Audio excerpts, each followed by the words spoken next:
इन Kolkata 91.9 friends FM. मेरा नाम है निमेश और अब हमारी बातें होने वाली है none other than very talented author Madhuri Banerjee के साथ, जिनकी बहुत ही शानदार सी एक नई बुक जो है वो बस कुछ ही दिन पहले लॉन्च हुई है। जी, अब मैं बातें कर रहा हूँ उनकी नई बुक माई क्लिंजी गर्लफ्रेंड की, और बहुत ही शानदार सा रिस्पॉन्स जो है उनको मिल रहा है। माधुरी इस वक्त हमारे साथ हैं, उनके साथ हमारी बातें होगी। माधुरी, आपका बहुत बहुत स्वागत है 91.9 फ्रेंड्स एफएम कोलकाता शहर में।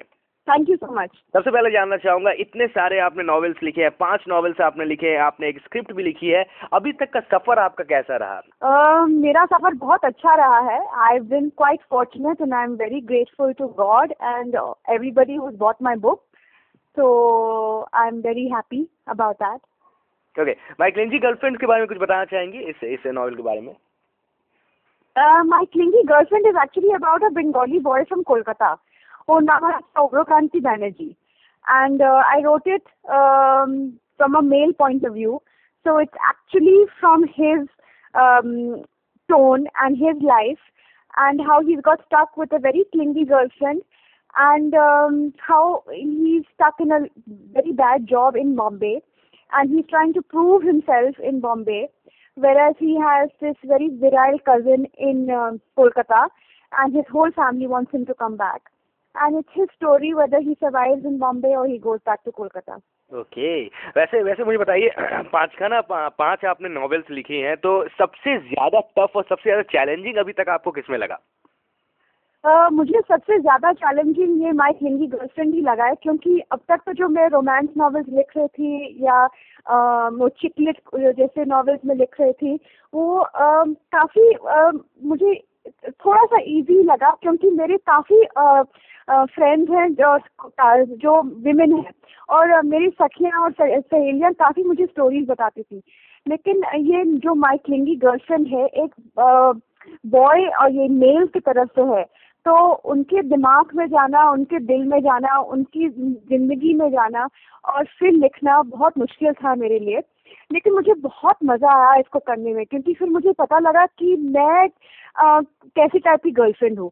मैं भी ऐसी चीजें करती थी जो राधा करती है माई क्लिंगी गर्लफ्रेंड में, और मुझे लगा कि मुझे ऐसी चीजें नहीं करनी चाहिए। एंड आई होपफुली ये माई क्लिंगी गर्लफ्रेंड पढ़ के काफी औरतें को समझ में आएगा कि थोड़ा सा ईज ऑफ करो अपने बॉयफ्रेंड के साथ and let him be just he is a cool guy and he is a nice decent man, तो ज्यादा पॉजिटिव होने की कोई जरूरत नहीं है। क्या बात है, बिल्कुल आपने सही कहा। वैसे मुझे ये बताइए कि नॉवेल जब आप लिखती हैं, एक अच्छे राइटर में, एक अच्छे ऑथर में, एक अच्छे राइटर में क्या क्या क्वालिटीज होनी चाहिए, आप क्या कहेंगे? एक अच्छे राइटर में और एक अच्छे ऑथर में ऐसी क्वालिटीज होनी चाहिए जो सब में होनी चाहिए। हर चीज के लिए एक डेडिकेशन होना चाहिए, कि जो भी करे मैं अपने पूरे लगन से करें और पूरे दिल से करें, और ये आइडिया को जितना भी कठिन हो, लेकिन मुझे ये करना ही है, मेरी जिंदगी में और कुछ नहीं है इसके सिवाय, और ऐसे करें।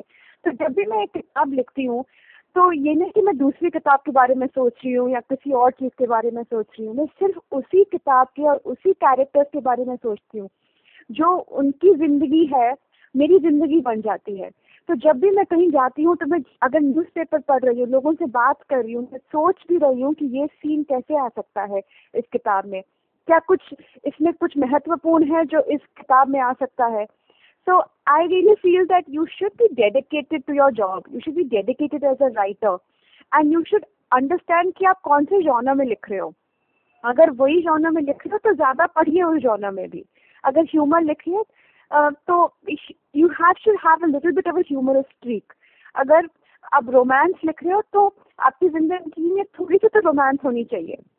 So you can write it better. अब ये नहीं कि अगर आप सीरियल किलर के बारे में लिख रहे हो तो किसी को मार डालिए। मैं सिर्फ कह रही हूँ कि आप सर्च करिए इसके बारे में और पढ़िए इसके बारे में और फिर लिखिए। सब कोई ऑथर नहीं बन जाते हैं और अच्छे ऑथर नहीं बन जाते हैं, और इसलिए नहीं बनते हैं और क्योंकि वो रिसर्च नहीं करते हैं इसके बारे में। बिल्कुल आपने सही कहा। हट के और अलग से नहीं सोचते हैं और अपने आप को चैलेंज नहीं करते हैं। और हर राइटर और हर ऑथर की ये जिम्मेदारी है कि आप एक चीज को पूरी जिंदगी के साथ मत चलिए।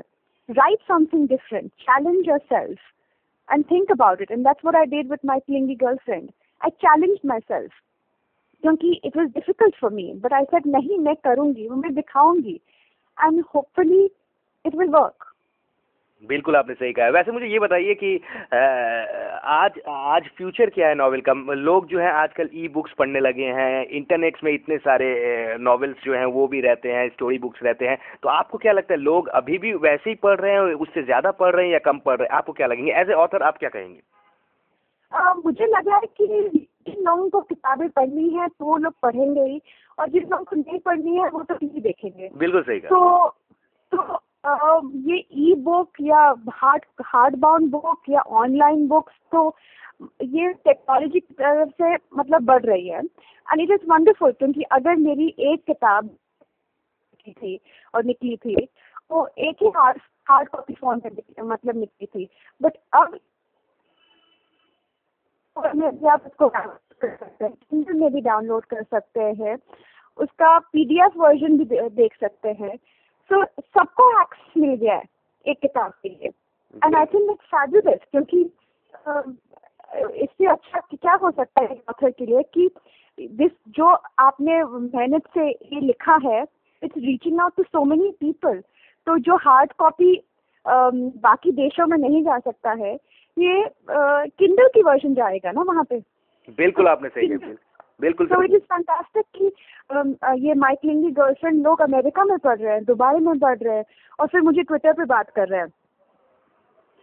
बिल्कुल आपने सही कहा। जैसे जो लोग आपको इस वक्त 40 लाख लोग फ्रेंड्स एफएम पे सुन रहे हैं, उन सभी से कुछ कहते जाइए जाते जाते। क्या? Excuse me? जो लोग आपको सुन रहे हैं इस वक्त फ्रेंड्स एफएम पे, मैसेज टू देम, कुछ अगर आपको बोलना हो। To the message to all my friends out there, I love you. Thank you so much for buying my books. Please buy My Clingy Girlfriend, और मुझे बताइए कि आपको कैसा लगा, और मैंने सही ये चैलेंज लिया और मैंने सही किया। क्योंकि इसके पहले मैंने losing my virginity in other डम आइडियाज लिखा था और स्कैंडलस हाउसवाइफ मुंबई लिखा था, और फिर ये मैंने बिल्कुल उल्टा टर्न लेके कुछ और किया है।